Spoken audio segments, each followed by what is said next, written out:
Hey guys, I'm back again with another video like I promised. I'm here to show you how to start sewing your lace closure down to your cap. So this is everything I showed you guys previously in the other videos. So everything's prepared and ready. Like I said in the previous videos, each side must be flat. So as you can see, each side is flat.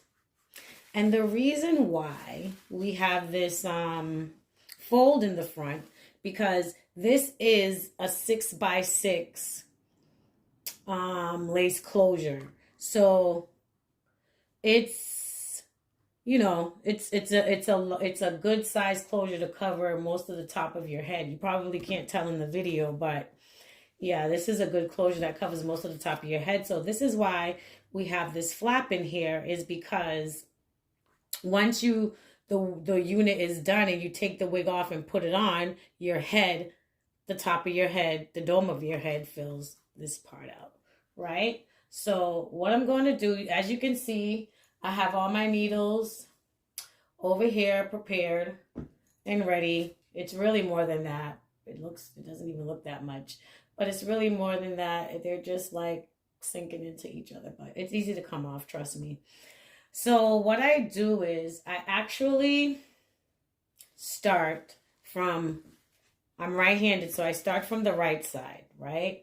And I start from here and I go up. And I start from here. Once I end my needle, even if the needle's not done, I stop right here and then I start this side. Why I do that is because you don't want to go all the way around to close your unit. You want to make sure you close it on each side first. Then we lock it in on the back, right? Okay, so first things first, I'll grab a short thread so you guys can see. I'll grab a shorter thread. I didn't want to, but I will. And I grab this thread so you guys can see where I start. So what I do is, to get my closure started, hold my hair back like this, and I start at the very beginning. But I don't sew into the band. I lift up the band, go under the first layer, not into the rubber.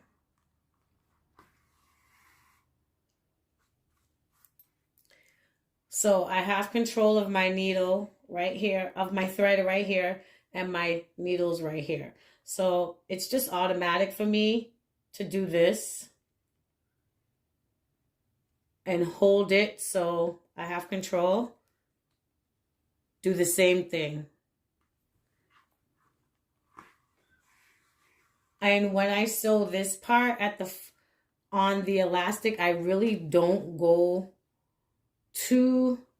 I don't pull too tight, because you don't want to really, you just want to secure it. You don't want to in order to secure, it doesn't have to be really tight. It just has to be firmly in there, and the threading has to be really close together. So that's another thing. Your threading has to be really close together. And to tighten it, with this hand, I just pull, and sometimes I use my thumb and make sure that thread is down, but I don't pull it and make it tight. So I'm just doing the same thing, I'm just doing the same thing.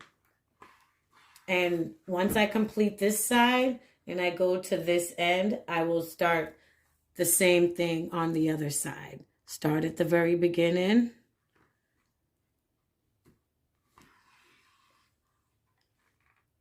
Pull up, down. That actually gives you a kind of snug kind of thing going on.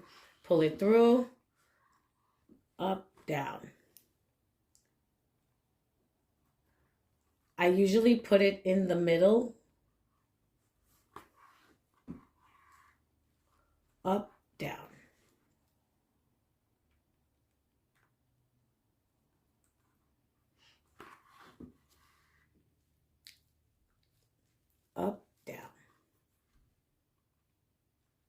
And remember, do not go through the band, because if you do that, you're kind of in baby Pampers Creek. Yeah. So you don't want to do that. Meaning Schitt's Creek. So basically, if you look closely, you can see how it's coming along. Everything is still flat. And I'm going to keep going.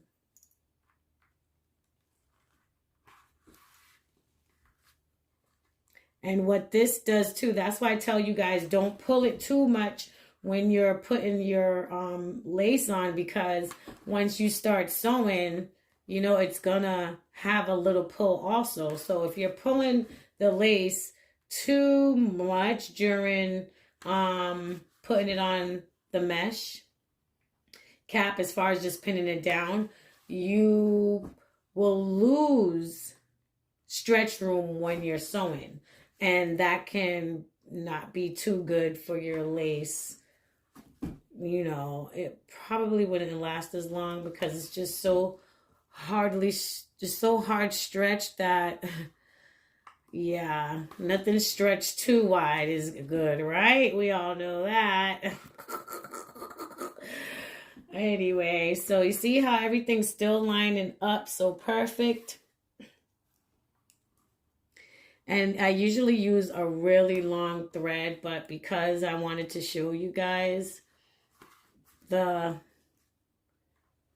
real deal,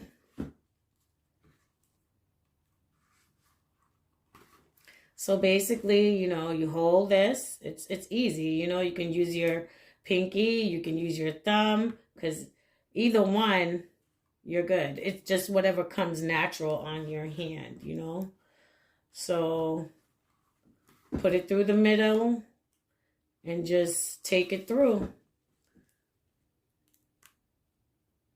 And never pull too tight, because sometimes when you pull too tight, it just makes everything ridiculous. Like, it doesn't give you any room to fix any mistakes, you know? So you never want to pull ridiculously tight on anything, you know?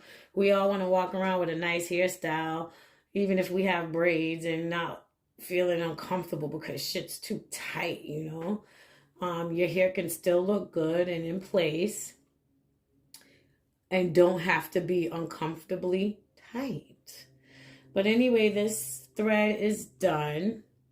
And I like how it came out, which I knew how it would come out. So there we go. So what I'm going to do is I'm going to keep going, and I'll catch you guys in another video. Thanks for watching. Remember to like, comment, and subscribe. And please share my video. I'm new to YouTube, and I'm trying to, you know, show you guys some little hacks and some informational stuff that I know, because I've been doing hair for a really long time, and I really have all this information I want to share, you know. So basically, to close this video out, like I said, we did it on this side. And we're going to go ahead and do the same thing on this side. We're going to start from here and go back to here. And what are we going to do after we do that? We start going in at the same time. So you can go from here to here. Then you can start on this side from here to here. But the name of the game is basically just making sure everything stays where it's at. So that's why you have to sew it like that strategically. Each side first, and then we meet up until we get to the middle right there. Okay, guys, so don't forget, I hope this video was very informational for you guys. And like I said, I'll be coming back with more hacks. Please remember to subscribe, and yeah, I'm going to enjoy this. Thanks, guys, for watching, and I'll see you in the next one. Bye-bye.